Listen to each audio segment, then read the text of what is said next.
भगवान अगस्त से विदा लेने के बाद प्रभु श्री राम, लक्ष्मण और सीता जी ये सब अब पंचवटी की ओर आगे बढ़े। भगवान और वहाँ अकबर की कहानी, वहीं से बहुत कुछ असली रामायण का शुरुआत हुआ। वहाँ की कहानी सुनने के लिए वीडियो के साथ बने रहें। पंचवटी जाते समय बीच में श्री रामचंद्र जी को एक विशाल का एक गिद्ध मिला है, जो भयंकर पराक्रम प्रकट करने वाला था। ये लोग देखे कि एक पेड़ पर एक विशाल का एक पक्षी बैठा हुआ है। उस विशाल पक्षी को देखकर श्री राम और लक्ष्मण ने उसे राक्षस ही समझा और पूछा, आप कौन हैं? लक्ष्मण जी बड़ा घबरा गए कि विशाल राक्षस कोई है, भेष बदल करके यहाँ पर बैठा हुआ है। इतना भयानक पक्षी तो मैंने आज तक कहीं देखा ही नहीं है, न सुना है। लक्ष्मण जी तीर मारे, भैया मुझे आदेश दीजिए, मैं इस राक्षस को वध कर देता हूँ। तो प्रभु श्री राम लक्ष्मण जी को मना किए कि लक्ष्मण, किसी के बारे में बिना कुछ विशेष परिचय पाए हुए और किसी को आक्रमण कर देना ये उचित बात नहीं है। तुमको चित्रकूट का घटना याद है? भरत को सेना सहित आते देखकर तुमने प्रतिज्ञा कर लिया था कि मैं भरत का वध करूंगा। भरत हम लोगों को हत्या करने के लिए आ रहा है। लेकिन जब आकाशवाणी हुई तब तुम शांत हुए, और उसके बाद की स्थिति तुमको याद है। बिना किसी के बारे में परिचय प्राप्त किए हुए सीधे धनुष उठा लेना ये बुद्धिमानी नहीं है, लोगों को पछताना पड़ता है। इसलिए तुम शांत रहो। तो लक्ष्मण जी शांत हो गए। उसके बाद प्रभु श्री राम उस पक्षी के निकट चले गए और हाथ जोड़ करके पूछे कि हे महात्मा, आप कौन हैं? तो वह पक्षी कहा कि आप लोग मुझे अपना ही आदमी समझिए, हम आपके अपने ही हैं।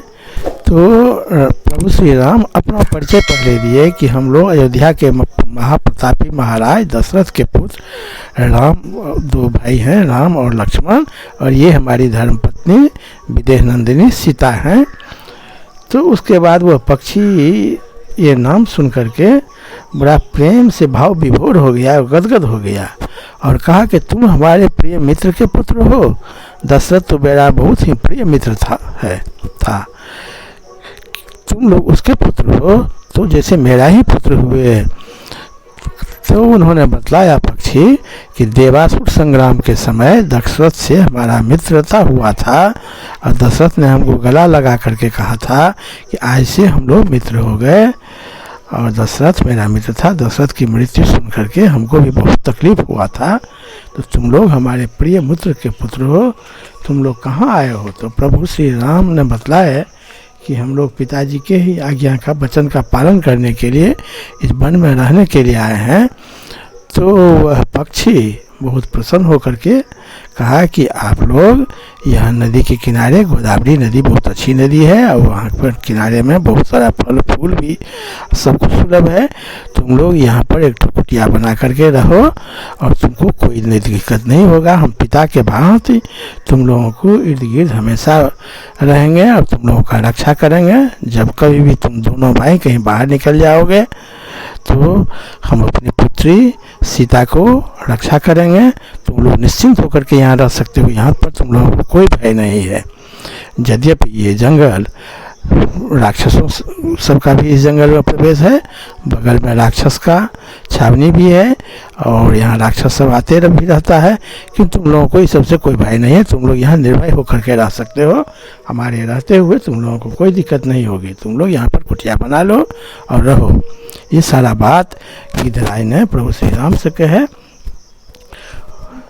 उसके बाद जब पंचवटी के स्थान को देखे तो नाना प्रकार के सर्पों, हिंसक जंतुओं और मृगों से सभी सबसे भरी हुई पंचवटी में पहुंचकर श्री राम ने अपने भाई लक्ष्मण से कहे कि लक्ष्मण, मुनिवर अगस्त हमें जिस स्थान का पता बतलाए थे वह स्थान लगता है यही है, यही पंचवटी है। लक्ष्मण, तुम इस वन में चारों ओर दृष्टि डालो और देखकर यह निश्चय करो कि किस स्थान पर आश्रम बनाना हमारे लिए अच्छा होगा। तुम किसी ऐसे स्थान को ढूंढ निकालो जहाँ से जलाशय निकट हो, जहाँ विदेह कुमारी सीता का मन लगे, जहाँ तुम और हम भी प्रसन्नतापूर्वक रह सकें, जहाँ वन और जल दोनों का रमणीय दृश्य हो तथा जिस स्थान के आसपास में समिधा, फूल, खूस और जल मिलने की सुविधा हो। लक्ष्मण दोनों हाथ जोड़ करके बोले कि भैया मुझसे कहें कि तुम अमुक स्थान पर आश्रम बनाओ, किंतु आप स्वयं ही देख करके कोई एक स्थान निश्चय करके हमको बतलाते कि लक्ष्मण तुम यहाँ पर कुटिया बनाओ, तो हमको बहुत प्रसन्नता होती है और आपके चुने हुए स्थान में हम बड़ा सहर्ष कुटिया बनाते। तो यह बहुत ही पवित्र और बड़ा रमणीय स्थान है। यहाँ बहुत से पशु पक्षी भी रहते हैं। लक्ष्मण ने भाई को शीघ्र ही आश्रम बनाकर उसके बाद प्रभु श्री राम उस स्थान को देखे और एक जगह निश्चित करके लक्ष्मण जी से कहे कि लक्ष्मण तो यहीं पर कुटिया बनाओ, ये बहुत रमणीय स्थान है। लक्ष्मण जी बहुत ही कुशल कारीगर भी थे और बहुत अच्छा कुटिया बना दिए। तो देख करके प्रभु श्री राम ने कहे कि देखो विश्वकर्मा भी लज्जित हो जाएंगे तुम्हारे इस निर्माण को देख करके, तुमने बहुत अच्छा बनाया है। लगता है कि हम अयोध्या में ही हैं, तो अब हम लोग वनवास के शेष अवधि यहाँ आराम से काटेंगे। अब बहुत अच्छा कुटिया बना करके उसमें सब आदमी रहने लगे और वहाँ पर रहने का भी अच्छा व्यवस्था, प्रभु राम का संध्या बंदन का भी अच्छा जगह था। सारा कुछ निर्माण लक्ष्मण जी कर दिए और वहीं लोग रहने लगे और बहुत आनंद से वहाँ रहते रहते इन लोगों का समय बीतने लगा।